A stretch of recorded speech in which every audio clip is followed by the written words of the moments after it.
And I'm always heartened when I go to school. People say, "Ippatha kuttiyala, they don't read." That's not really true. If children are only reading classroom books, they may not be interested in reading. They need to know that there's a whole other world out there. That's other kinds of reading. But I didn't know all the words, and I learned that. Venchamaram. I didn't know Venchamaram. I learned what is that thing called, If you invite children into the storytelling, they will learn and they will be interested. I said, I've not come to ask for your vote. I said, you don't need to vote for him unless you believe he's the right man for the job.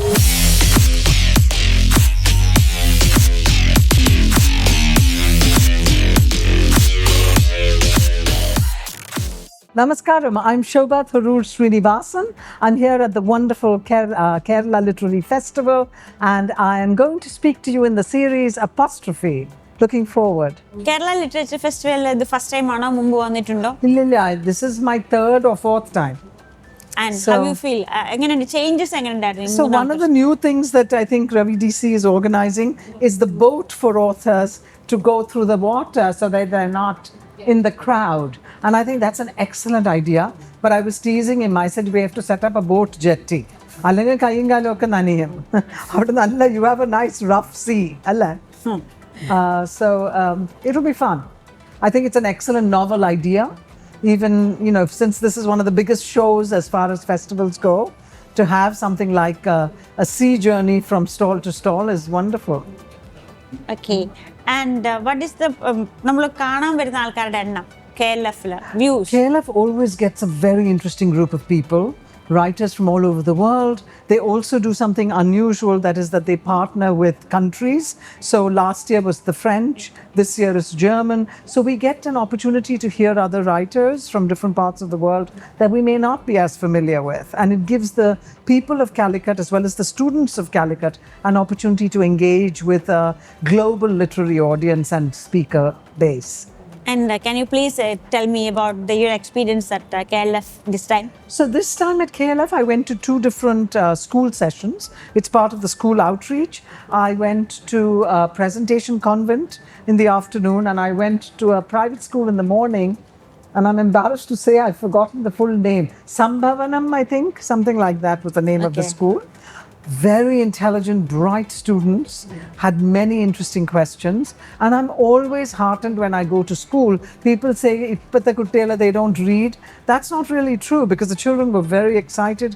They had many questions. Some of them had prepared. Some of them knew what I had written, so they were already introduced to my work. It was a very, very good session.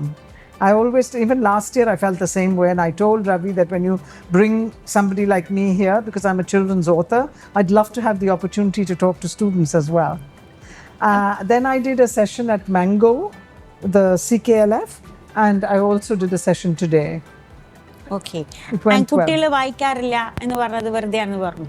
കുട്ടികളുടെ വായനയുടെ താല്പര്യം, അവരുടെ focus മാറിയിട്ടുണ്ടോ? മാറിപ്പോവെന്ന് പറഞ്ഞാൽ there's so many distractions these days.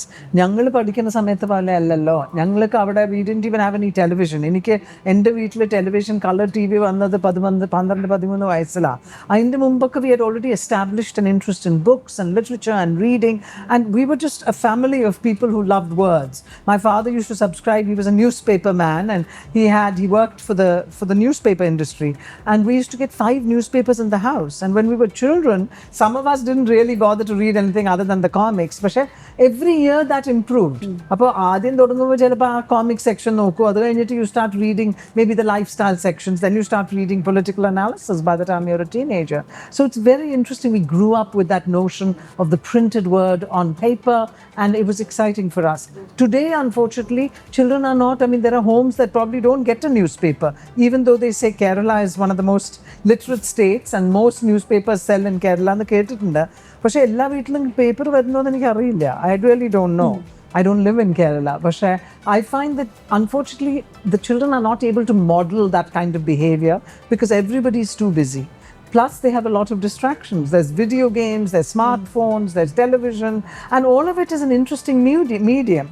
The problem though is if you're going to get your news from the phone, you're getting WhatsApp University, and it's all full of fake news. So your question was essentially, do I feel that children are being distracted too much, and Yes. will they read? Well, it's the responsibility of children's writers and other writers, but since we're talking about children, a responsibility to invite children onto the page. You can't merely educate. So if children are only reading classroom books, they may not be interested in reading. They need to know that there's a whole other world out there. That's other kinds of reading, other kinds of writing that they can do. And, there's a poet who said, there is the poetry of the playground and there's the poetry of the classroom. Just like that, there's prose of the playground, prose of the classroom. You need to be able to read beyond what is prescribed text. And if you do, you'll enjoy it. I always say, whatever subjects interest children, let them read that first. Some children will start with a comic book, some will like only graphic novels because they need the visual element. Some children will read prose books, but I can't believe they won't enjoy it if they come to the reading couch with a book that interests them. So read what interests you. If it's sports, read about sports stars. If it's film, read about film. We don't need to, when they're starting to build that interest in reading, we mustn't control what they read. Other end opinion. ഇപ്പം നമ്മൾ പഠിപ്പിക്കുക എന്ന് പറയുമ്പം toughest job will be to teach LKG students, play school students. Yeah. That's the beginning stage and it is very important. It's a foundational stage. It's a foundation. Absolutely. Yeah. And it is very important. And at the same time, it is very challenging also. It is. Just like writing children's books is challenging. That's what I'm. And when you are writing for a child, it's really difficult job. You have to think like a child. You have to think what a child. How we can make a child to think. Correct.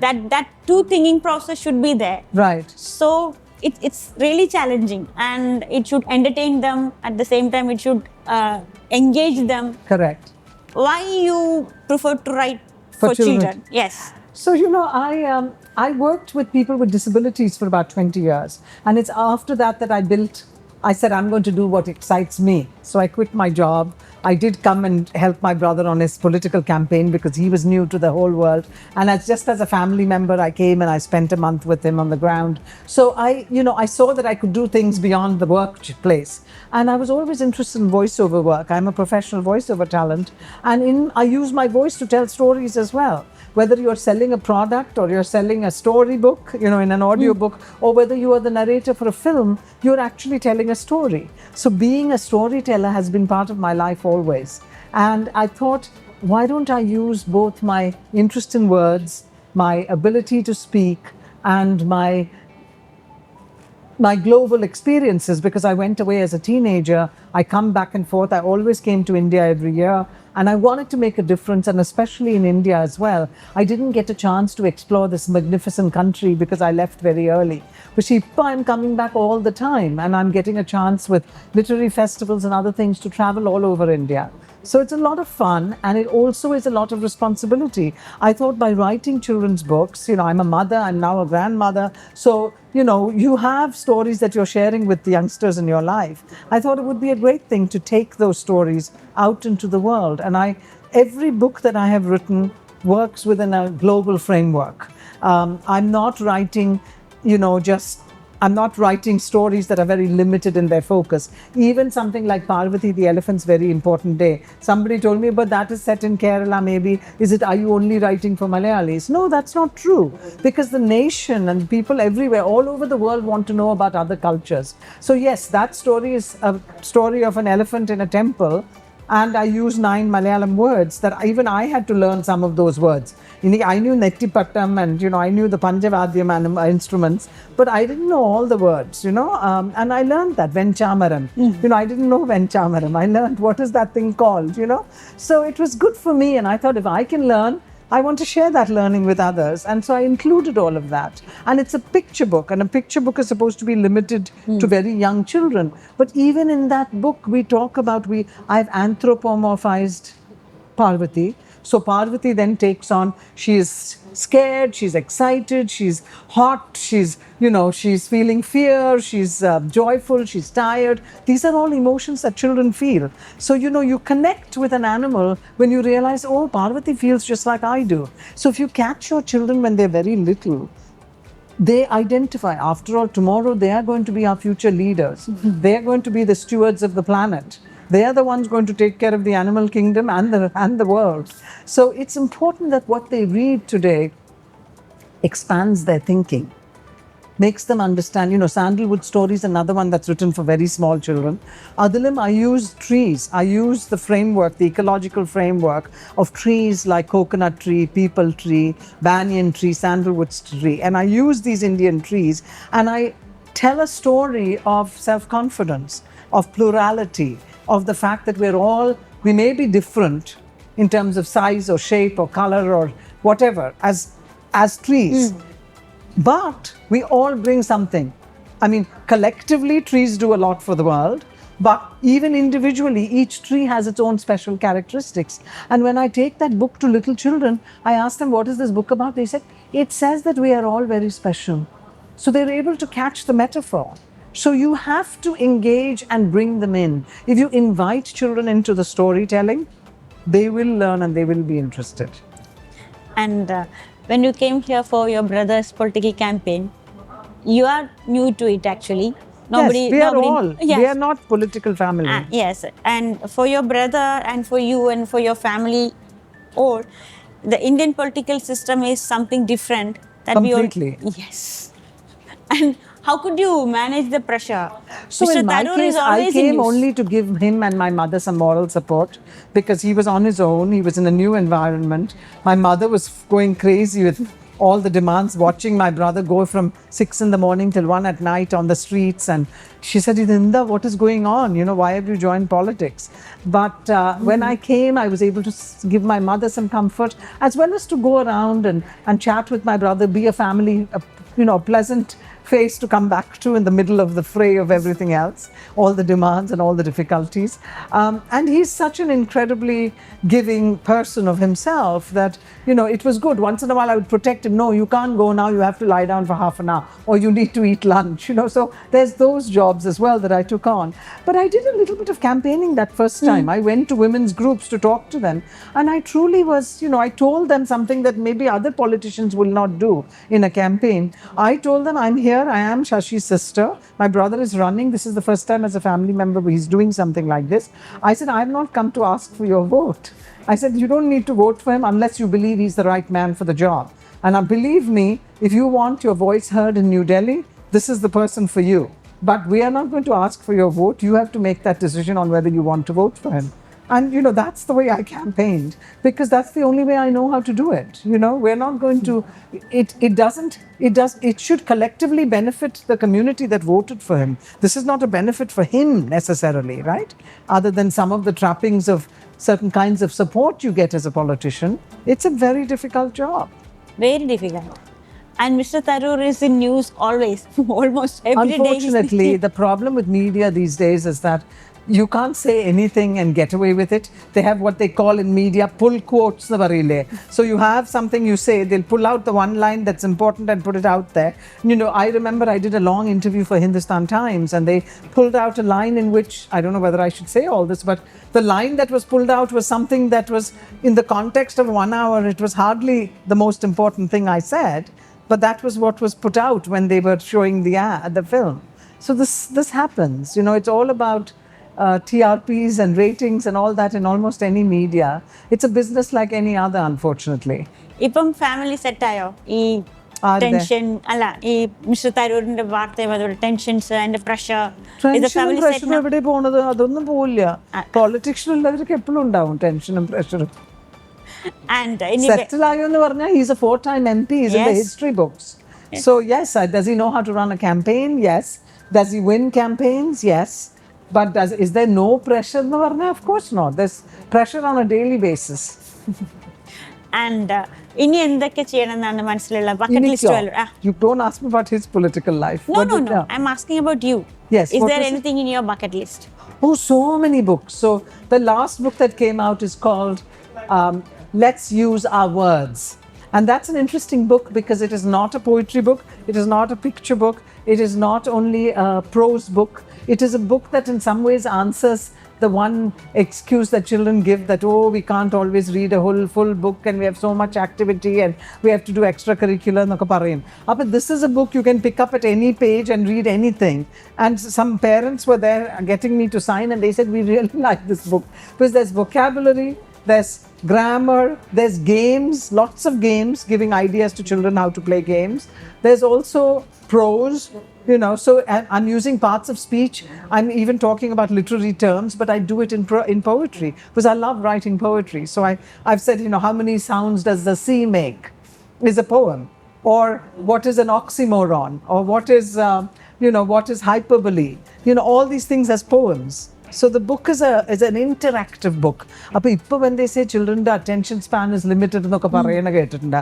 അപ്പോൾ അങ്ങനെ പറയുകയാണെങ്കിൽ this here is something where you can pick up the book and read in 2-3 pages. But I have some new books coming out this year as well. I have a book coming out in March from Aleph, and that's another picture book, and it's written entirely in haikus, and it's the observation of a little child sharing her observation of the day with her probably ammuma, or it could be any grown-up person, but illustration ചെയ്തിരിക്കുന്നത് ഒരു സ്ത്രീയാണ്. So we can say grandmother, and I'm a grandmother, so it's a grandmother and a granddaughter experiencing the day, and it's called Haiku, Me and You, I Love You. Hi. So that's a book Sweet. that's coming out soon. I've also done something very unusual. I've just signed a contract for a book that I have written with my granddaughter. So I'm very excited. അത് എപ്പോഴാണ് വരിക എന്നറിയില്ല. Contract ഇപ്പോൾ sign ചെയ്തിട്ടേ ഉള്ളൂ. And most contracts they have up to 18 months to bring out the book. But I know that it will happen. And then it will be fun because she said to me, she's a voracious reader. And she says, Mama, you've published so many books. When are you going to work with me and write a book? So I said, well, what would you like to write about? And we talked and we had ideas, and it was a secret. She said, don't tell anybody about it. So only now I can tell people because I've signed a contract. So we talked about it, and we don't live in the same state. I write one chapter, she wrote one chapter, and we took 1 year to write the book. Wow. But it's really interesting. It's 2 main characters. I'm going to give you a little secret out. 2 main characters, one written in first person, one written in third person. And the entire book is a little adventure, but it has, like the old classical children's books. A good children's book will also have a multi-layered philosophy or a simple takeaway, correct? So this is an adventure with an understanding.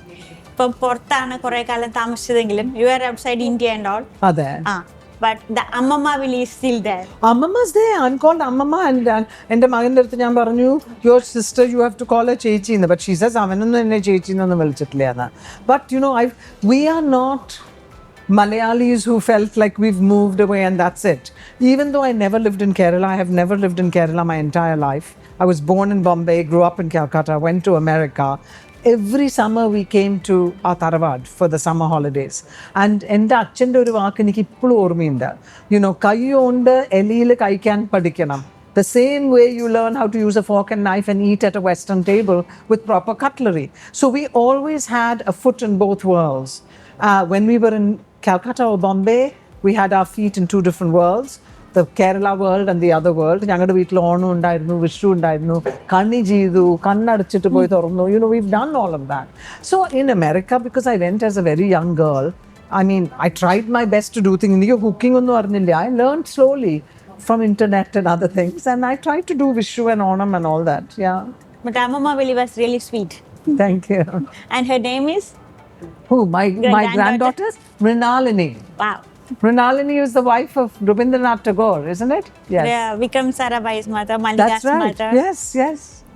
That is true. That's true. Vikram Sarabhai's wife was Mrinalini, alla? Yeah. And the daughter is Mallika. Mallika. It's good to talk to you.